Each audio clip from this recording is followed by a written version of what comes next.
cholesterolis. Kas tai yra? Kiek tai yra svarbu sekti? Ir, pavyzdžiui, jeigu yra aukštas cholesterolis, ką galima daryti? Tai, dislipidemija yra viena iš lėtinių ligų, kuri mus kankina kaip visuomenė. Tai yra DTL ir MTL didelio tankio lipoproteinų ir mažo tankio lipoproteinų. Vat klausytojai, kai darosi kraujo tyrimus, matyt mato, yra cholesterolis ir ten išskaidyta DTL ir MTL. Tai yra gerojo ir blogojo cholesterolio santykis. Tai dislipidemija iš esmės prasideda tada, kai ima stipriai dominuoti blogasis cholesterolis arba blogasis riebalas žmogaus organizme ir tada pakyla bendrasis cholesterolis. Dar ten galime pasižiūrėti lipoproteiną A ir lipoproteiną B, pasižiūrėti to cholesterolio aterogeniškumą, tai yra kiek jis jau blogo darbo, taip labai supaprastintai sakau, daro mūsų organizme, kraujagyslėse, ar ne? Tai iš tikrųjų tai yra Lietuvoje tipinis lėtinis sutrikimas deja ir didžiąją dalimi atvejus yra nulemtas mūsų elgsenos ir gyvensenos. Kodėl sakau didžiąją dalimi? Todėl, kad viena dalis dislipidemija sergančių asmenų turi genetinį paveldėjimą, kuriuo metu, aš taip bandau supaprastintai sakyti, kur mes turim genetiškai predisponuotą padidintą cholesterolio gamybą organizme. Bet tai ką reiškia genetiškai? Tai reiškia, kad tėvai tą turėjo ir aš paveldėjau? Tikėtina tai. Iš kartos į kartą, žodžiu. Močiutė ar senelis galėjo turėti ir antrą kartą. Galėjo turėti visos 3 kartos iki manęs, ar ne, kur aš tai paveldėjau. Ir šitoje vietoje organizme yra padidintas cholesterolio gaminimas. Dabar sukelsiu dvejonę. Net jeigu ir turim genetiškai nulemtą, tai mes esam dar jautresniai pozicijoje su išorėje gaunamu cholesteroliu. Tai reiškia, kad mums ypatingai reikia žiūrėti, ką mes valgome, dėl to, kad mes dar labiau nukenčiame. Mes esam jautresnė grupė, nes natūraliai organizme dėja turim tokią situaciją. Dabar, liūto dalis dislipidemijos dėja formuojasi dėl to, kad turim netinkamus gyvensenos įpročius. Pirmiausiai prastą mitybinę grandinę, mažą judėjimą, ir per prastą, pavadinkim taip, miego higieną bei psichoemocinės išorinė vidinė patiriamo streso higieną. Čia daugiausia įtakos turi netinkami mitybos įpročiai. Jeigu kasdienės mitybos racione pas mus dominuoja paprastasis cukrus, kurį mes atpažįstam nebūtinai kaip cukrų, kurį lašinam ar dedam į kepinius ar dedam į arbatą kavą, bet balti miltų produktai yra tas pats paprastasis cukrus. Įvairūs stipriai perdirbti įvairios stipriai perdirbtos vaisiai ir uogos arba jų gaminiai kaip uogienės džemai yra ne kas kita kaip paprastasis cukrus.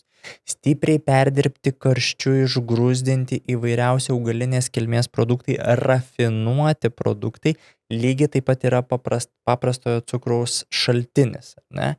Tai jeigu mūsų mitybos racione dominuoja paprastasis cukrus plus sotieji, blogieji riebalai arba transhidrinti riebalai, kur jie yra surandami mūsų kasdienėse lentynose, tai yra visi pertekliškai vartojami perdirbti mėsos produktai, dešros, dešrelės, vyniotiniai, skilandžiai ir taip toliau. Riebūs sūriai, riebi varškė. Riebi sūriai, riebi varškė, riebūs pieno produktai, vardinkim taip, nes kad įsivaizduoti, jeigu mes turime, sakykime, gabalėlį sūrio, čia toks didelis gabalėlis gaunasi, jeigu mes turim gabalėlį sūrio, mes ten dažnai net pažįstam riebalo.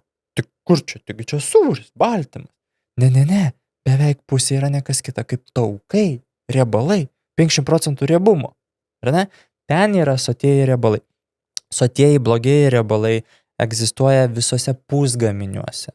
Tai sočiųjų riebalų pas mus aplinkoje yra mitybinėje grandinėje labai daug. Ypač jeigu maitiniesi negalvodamas, ką valgai. Tai mes šnekam apie tą tipinį atvejį Lietuvoje, ar ne? Greitai ir skanu, va. Būtent. Tai yra vienas iš pagrindinių rizikos veiksnių dislipidemijai.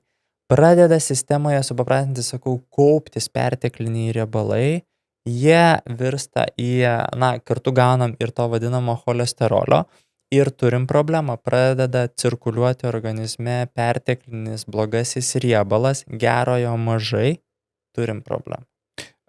kokios pasiekmes ir po kiek laiko jos bus matomos. Na, žinai, atėjo ten 30 metų, biškiai aukštas cholesterolius. Nu ką, gerai, šiek tiek kažką pamažinsiu. Ateina po 5 metų, biškiai aukštas cholesterolius.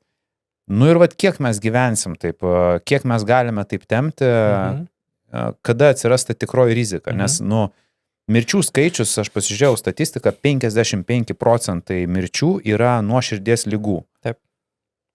Tai vien 23 metais, nebejoju ir 24 metų dar nespėjau pasižiūrėti statistikos, mes vien tik nuo išeminės širdies ligos netekom 20 000 žmonių. Tai yra milžiniški skaičiai. Na, kad įsivaizduoti, 23 metų pabaigoje, berods iš viso mirčių buvo fiksuojama 34 ar 7 tūkstančių. Oho. Tai 20 000 vien tik nuo išeminės širdies ligos. Pagal išeminės širdies ligos pasiekmes, tai yra mirtingumo nuo išeminės širdies ligos, Europoje mes esame pirmaujantis ir nuo top 3 esame atsiplėšę beveik 30%. Beveik 30%. Tai tikrai ir vienas iš rizikos veiksnių yra dislipidemija. Tai kada galima tikėtis, tai va tavo klausimas buvo labai geras, jeigu jau turim padidėjusi cholesterolį, jau nebėra ko laukti. Viskas. Jau jis dirba savo neigiamą darbą. Tai po to sako, žinai, jam buvo tik 35 metai, insultas, infarktas ten. O jeigu netikėtai. Būtent, o jeigu dar, Artūrai, pažiūrėtumėm į pagrindinį insulino rezistencijos vystymosi mechanizmą, iš kurio ateiname į antro tipo cukrinį diabetą, tai cukrus nėra pagrindinė priežastis, kodėl vystosi pirminė insulino rezistencija, o intraląsteliniai riebalai. Jie šiaip savo nesusidaro. Tai aš labai paprastai vedu, kad jeigu jau matom apraiškas organizme, kad prasidėjo blogojo cholesterolio augimas, toks ženklus, ar ne, virš 2 milimolių, jau virš 2, pasiekėm 3,5, ar ne, tai jau yra ženklas, kad atsirado rizikos ir į sulėtėjusi medžiagų apykaitą, ar ne, kad jau turim, kaip minėjom, iššūkių tikriausiai su storojo žarnynu, mikrobiota ir visa mikroflora, ar ne. Toliau didinam rizikas į insulino rezistenciją. Nors dar neturim sutrikimo kardiovaskulinio. Suprantat?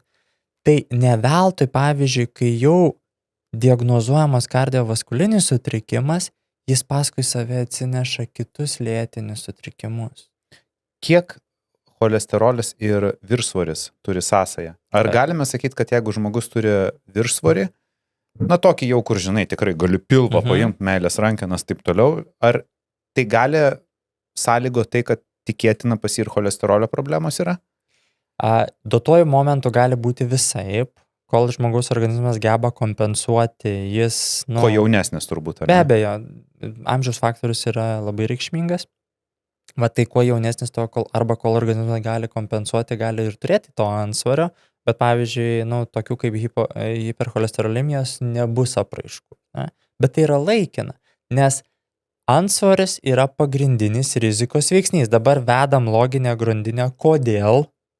Todėl, kad antsvoris susidarė esant nepalankioms aplinkybėms. Tai yra, atmetam kitus rizikos veiksnius kaip nejudėjimas, stresas patiriamas ir taip toliau. Vadinasi, į burną per daug buvo sudėta paprastųjų cukrų, sočiųjų riebalų, perteklius ar nebuvo suvartotas, dėl to susiformavo, kaupimas organizme, o tie patys rizikos veiksniai juk lemia ir hipercholesterolemiją. Tai antsvoris yra pagrindinis rizikos veiksnys ir, tik laiko klausimas, dėja, jeigu nieko nedarysime, kad, dėja, pasivys ir tai. Smagu, kad pažiūrėjote šį trumpą klipą iki pat pabaigos. Todėl kviečiu visus pažiūrėti pilną epizodą štai čia arba ieškokite nuorodos aprašyme. Iki.